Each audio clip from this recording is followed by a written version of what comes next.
But it was a slightly different shock than the others on the dinghy assumed. It wasn't the shock of having been close to death. It was the shock of realizing she actually wanted to live. They passed a small island, teeming with nature. Green lichens spread over rocks. Birds, little auks and puffins clustered together, huddled against the Arctic wind. Life, surviving against the odds.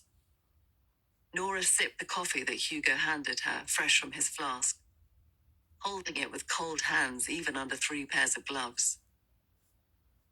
To be part of nature was to be part of the will to live. When you stay too long in a place, you forget just how big an expanse the world is. You get no sense of the length of those longitudes and latitudes, just as, she supposed, it is hard to have a sense of the vastness inside any one person.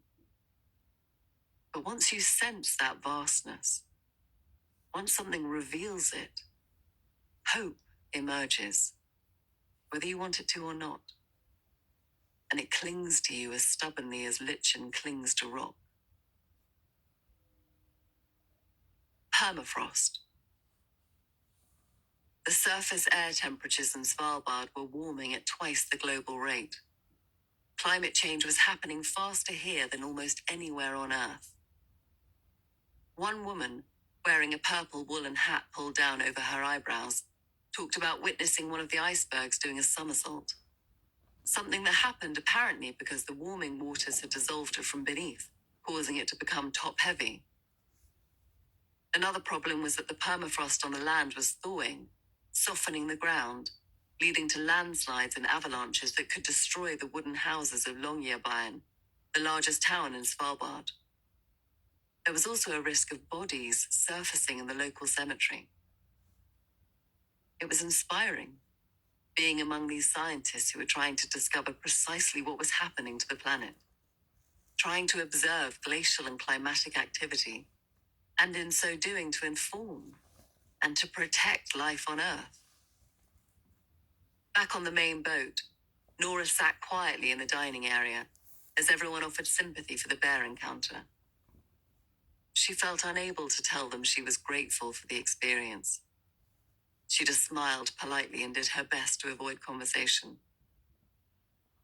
This life was an intense one, without compromise. It was currently minus 17 degrees, and she had nearly been eaten by a polar bear. And yet maybe the problem with her route life had partly been its blandness. She had come to imagine mediocrity and disappointment were her destiny. Indeed, Nora had always had the sense that she came from a long line of regrets and crushed hopes that seemed to echo in every generation. For instance, her grandfather on her mother's side was called Lorenzo Conte. He had left Puglia, the handsome heel in the boot of Italy, to come to swinging London in the 1960s. Like other men in the desolate port town of Brindisi, he'd emigrated to Britain, exchanging life on the Adriatic for a job at the London Brick Company.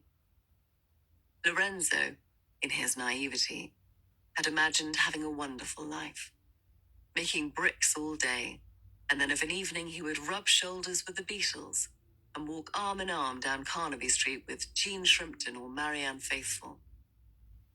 The only problem was that, despite its name, the London Brick Company wasn't actually in London.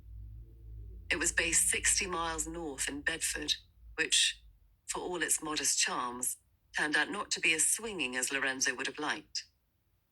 But he made a compromise with his dreams and settled there.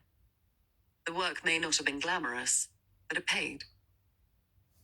Lorenzo married a local Englishwoman called Patricia Brown, who was also getting used to life's disappointments, having exchanged her dream of being an actress for the mundane, daily theatre of the suburban housewife, and whose culinary skills were forever under the ghostly shadow of her dead Puglian mother-in-law and her legendary spaghetti dishes, which, in Lorenzo's eyes, could never be surpassed. They had a baby within a year of getting married, Nora's mother, and they called her Donna. Donna grew up with her parents arguing almost continually, and had consequently believed marriage was something that was not only inevitable, but also inevitably miserable. She became a secretary at a law firm, and then a communications officer for Bedford Council. But then she'd had an experience which was never really discussed, at least not with Nora. She'd experienced some kind of breakdown, the first of several, that caused her to stay at home, and although she recovered, she never went back to work. There was an invisible baton of failure her mother had passed down, and Nora had held it for a long time. Maybe that was why she'd given up on so many things. Because she had it written in her DNA that she had to fail. Nora thought of this as the boat chugged through the Arctic water and gulls, black-legged kittiwakes, according to Ingrid, flew overhead. On both sides of her family, there had been an unspoken belief that life was meant to fuck you over.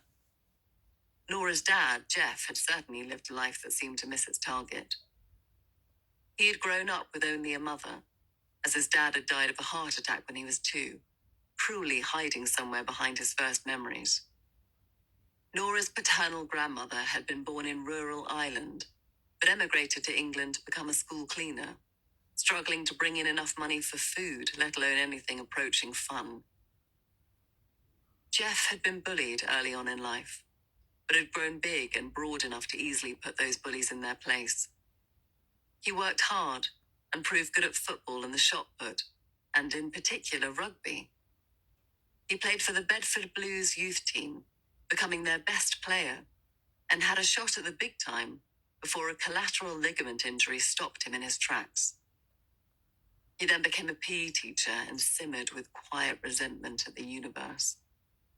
He forever dreamed of travel, but never did much of it beyond a subscription to National Geographic and the occasional holiday to somewhere in the Cyclades.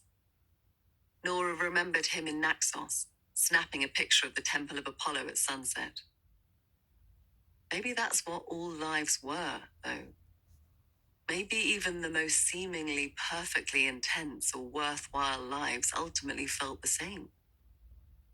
Acres of disappointment and monotony, and hurts and rivalries, but with flashes of wonder and beauty. Maybe that was the only meaning that mattered. To be the world, witnessing itself. Maybe it wasn't the lack of achievements that had made her and her brother's parents unhappy. Maybe it was the expectation to achieve in the first place. She had no idea about any of it, really. But on that boat, she realized something. She had loved her parents more than she ever knew. And right then, she forgave them completely. One night,